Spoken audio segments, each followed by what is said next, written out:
Super El Nino merupakan El Nino dengan intensitas yang sangat kuat.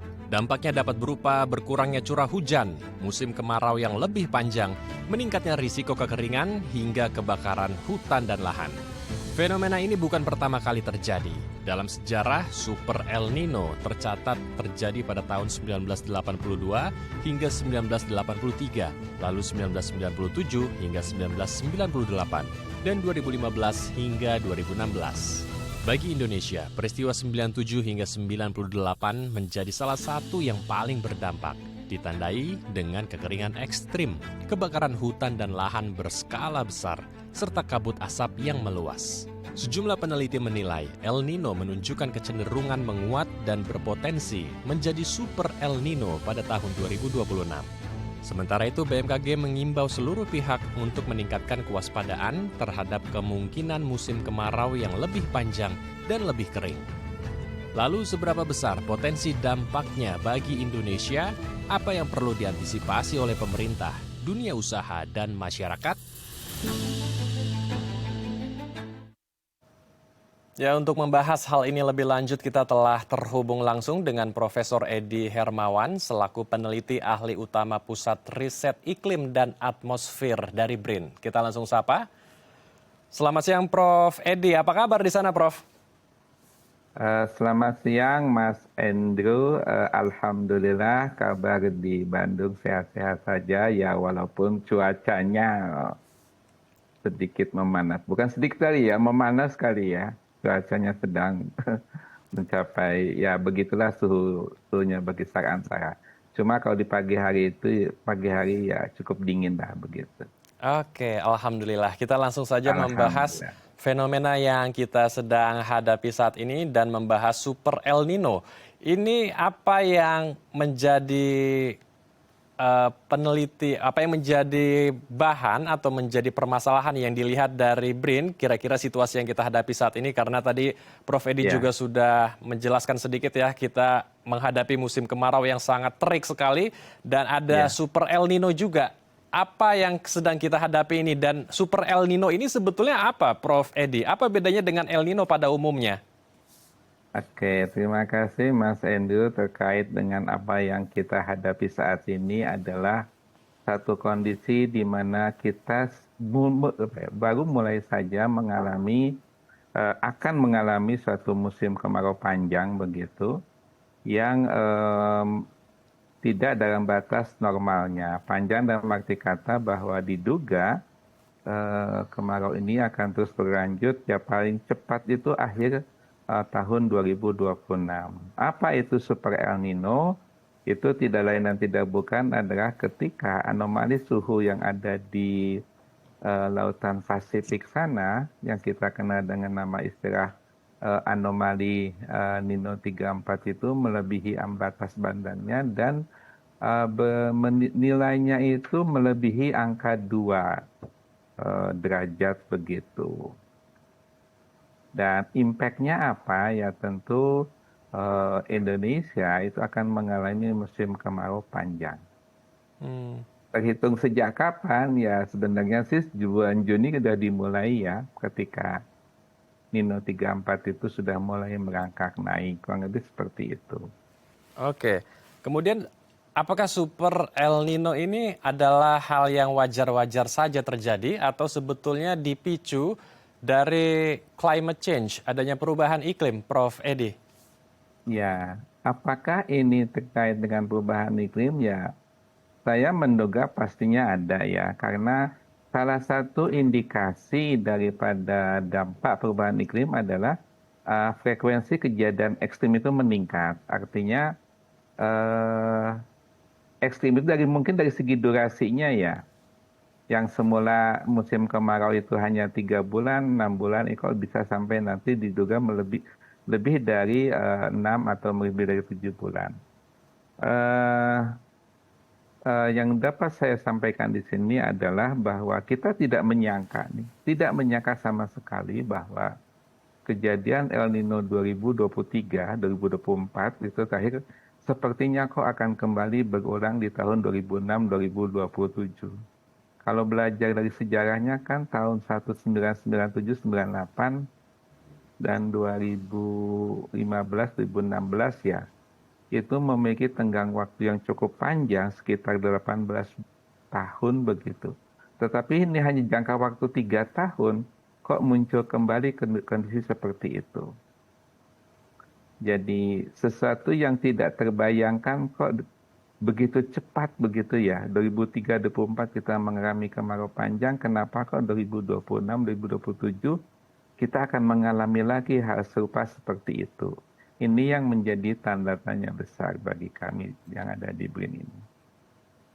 Oke, ini jadi persoalan yang masih didalami ya oleh para peneliti, Prof. Iya, jadi sebenarnya gini, terdapat indikasi kuat memang musim kemarau 2026 ini berlanjut hingga Desember. Hmm, Yang dimulai itu sebenarnya sejak nanti bulan-bulan Agustus, September, Oktober, November itu akan mencapai puncaknya begitu. Dan terus sampai hingga akhir tahun. Jadi beberapa lembaga riset dunia justru sepertinya amannya itu kita tuh nanti setelah bulan Maret atau April tahun 2027. Amannya kita gitu ya, kembali ke normal. Jadi ini belum apa-apa gitu, karena dia masih terus merangkak naik hingga nyampe mencapai puncaknya antara Oktober November 2026. Jadi terakhir kita merasakan 2024 itu tidak adanya musim kemarau, musim basah gitu, penghujan. Kenapa kok 2000, tahun 2007 berarti nanti tahun depan itu sepertinya akan kembali seperti itu. Oke, jadi ini cukup panjang ya, bahkan sampai ke bulan Oktober dan November kita masih mengalami musim kemarau yang biasanya pada umumnya itu sudah masuk musim penghujan. Ya. Kalau kita membedah sedikit tentang El Nino, ini ternyata ada beberapa kategori, ada sub levelnya Iya, lagi, ada lemah, moderat, dan juga kuat ya. Bahkan ada super kuat lagi di atasnya. Saat ini iya, kita sudah masuk di level yang mana? Dan iya. puncaknya nanti akan di bulan apa dan di minggu keberapa dan di suhu berapa, Prof. Edi, agar kita bisa sama-sama melakukan langkah antisipasi.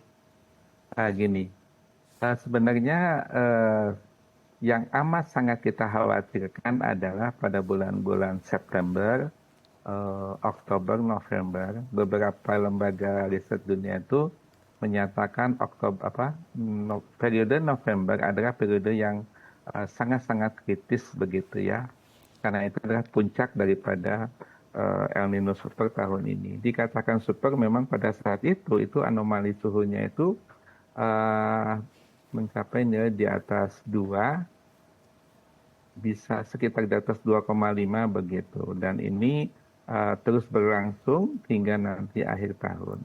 Nah, ini yang kita khawatirkan begitu. Cuma belajar dari pengalaman kita mengkaji kejadian ini pada tahun 1997, 98, dan juga 2015, 2016, saya berpikir bahwa mestinya itu ada yang meredam begitu, supaya dampaknya tidak terlalu dahsyat di Indonesia. Nah, siapa yang akan mampu meredam itu adalah hanya satu, yaitu matahari. Karena matahari inilah yang akan mampu menggeser kemana pusat tekanan rendah itu harus berangsur. Nah, saat ini kan matahari masih di belahan bumi utara ya, dan dia akan mencapai di garis khatulistiwa itu sekitar tanggal 21 September. Artinya Indonesia itu kita berharap lah ya bahwa IOD yang saat ini masih merangkak naik mencapai puncaknya bulan Oktober, itu nanti setelah Oktober gitu dia akan berangsur menuju posisi normal. Nah, pada saat itulah kita berharap kekuatan El Nino ini akan mampu diredam. Alhasil apapun ininya ya kita perlu waspada, kita perlu siap untuk menghadapi kondisi yang memang no water everywhere begitu ya. Ini cukup panjang ya, cukup panjang. Bisa-bisa sih perkiraan saya itu kalau tidak Maret, April itu baru pada level aman kita ke arah sana. Jadi kita berharap ada dua kekuatan besar nih yang akan mampu meredam. Karena lokasi kita itu strategis.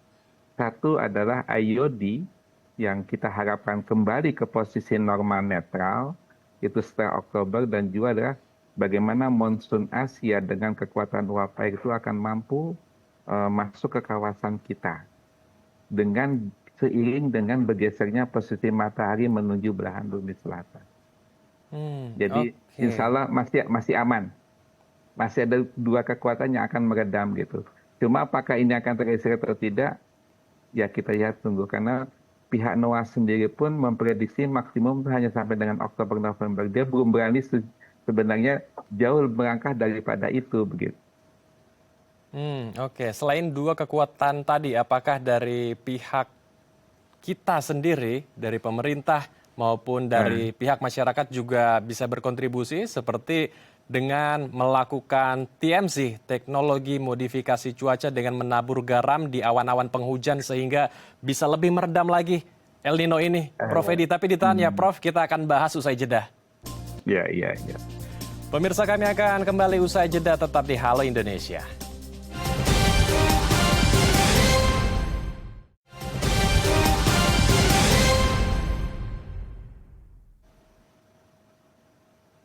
Terima kasih Anda masih bersama kami di Halo Indonesia. Kita akan lanjutkan diskusi hangat kita bersama dengan Prof Edi Hermawan, peneliti ahli utama Pusat Riset Iklim dan Atmosfer dari BRIN.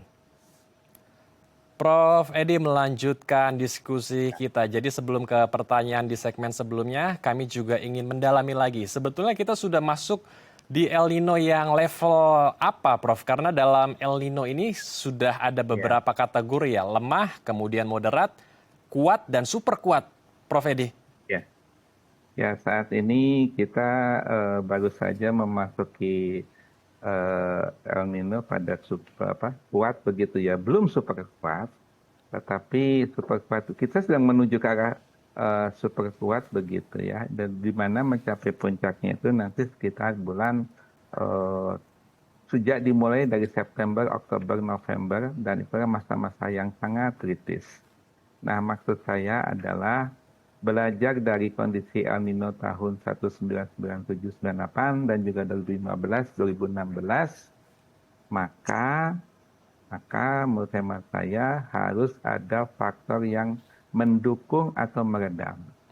Saat ini yang mampu mendukung atau meredam itu adalah namanya DMI, Dipole Mood Index atau IOD, Indian Ocean Dipole. Dia dikenal sebagai mini El Nino, letaknya di kawasan barat Indonesia, di Lautan Pasifik. Namun demikian, dia memiliki power yang cukup besar untuk mampu meredam. Kalau kita kaji tahun 1997, pada saat itu El Nino itu didukung kuat dengan IOD yang berfase positif. Hal yang serupa 2015, IOD pun mendukung. Bedanya adalah kekuatan IOD 97 itu pada bulan Oktober sekitar 1,8, tetapi 2015 hanya 0,8. Nah, saat ini IOD hingga bulan Oktober itu dia akan mendukung setiap langkah El Nino. Tetapi prediksi dari pihak JAMSTEC, Japan Marine Science and of Technology, dan juga pihak POAMA Australia, sepertinya pihak IOD yang kita sebut tadi itu mencapai puncaknya pada bulan Oktober. Alhasil, Oktober itu merupakan bulan-bulan yang sangat kritis karena dua fenomena alam itu bergabung menjadi satu dan memberikan dampak yang lebih powerful, menghasilkan kemarau panjang yang ada di Indonesia. Nah, ini yang menjadi pemikiran kita. Mengapa saat ini IOD itu berfase positif? Nah, tidak lain tidak bukan adalah karena adanya dorongan angin yang kuat dari monsun Australia yang menyebabkan awan-awan penghasil hujan di kawasan barat Indonesia itu didorong menuju pantai timur Afrika. Alhasil kita miskin dengan awan. Di sisi lain, awan yang sudah terbentuk itu ditarik menuju Central Pasifik yang ada di Lautan Pasifik Tengah. Alhasil kita miskin dengan awan. Karena kita miskin dengan awan, ya otomatis miskin dengan curah hujan. Baik. Nah, ini tetap berproses gitu. Kita menunggu kapan sih matahari menuju fase ekuator dan kapan menuju belahan bumi selatan benua maritim Indonesia. Disitulah kita akan memiliki potensi untuk menghasilkan hujan. Untuk dihasilkannya hujan maksud saya. Baik, semoga diskusi kita hari ini bisa menjadi insight penting ya, agar kita bisa bersama-sama meminimalisir dampak buruk dari El Nino. Terima kasih Prof. Edi telah bergabung bersama kami di Halo Indonesia. Mohon maaf, waktu kita terbatas Prof. Kita akan lanjutkan di lain kesempatan. Prof. Edi, Assalamualaikum Ya, Prof. terima kasih. Waalaikumsalam warahmatullahi wabarakatuh. Salam. Pemirsa, usai jeda kami akan mengajak Anda melihat semangat dari para penyandang disabilitas yang bekerja di Transjakarta. Usai jeda di Halo Indonesia.